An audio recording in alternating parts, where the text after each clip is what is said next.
નમસ્કાર દર્શક મિત્રો, આપ જોઈ રહ્યા છો મુંબઈ તરંગ ન્યૂઝ. હું છું એન્કર અર્પિતા પટેલ. હવે જોઈએ અગત્યના સમાચાર. સુરતના સરથાણા વિસ્તારમાં આવેલી શિવશક્તિ પાર્ટી પ્લોટ ખાતે સમસ્ત કથિરિયા પરિવાર દ્વારા પરિવારની લાડલી દ્વિતીય લગ્નોત્સવ અને તૃતીય સ્નેહમિલન સમારોહનું આયોજન કરવામાં આવ્યું, જેમાં મોટી સંખ્યામાં કથિરિયા પરિવારના આગેવાનો અને રહીશો ઉપસ્થિત રહ્યા હતા.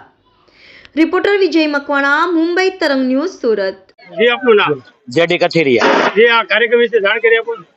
આજે સમસ્ત કથિરિયા પરિવાર સુરત દ્વારા ત્રીજો સમૂહ સ્નેહ મિલન અને બીજો સમૂહ લગ્ન, એની અંદર 8 દીકરીઓએ પ્રભુતામાં પગલા માંડ્યા છે.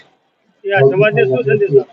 સમાજને સંદેશો આપવામાં અત્યારે જે અમે દર વખતે સ્નેહ મિલનની સાથે સમૂહ લગ્ન પણ કરાવીએ છીએ, તો આવો સાથે બધા જોડાઈ અને ખોટા કુરિવાજ અને ખોટા ખર્ચાથી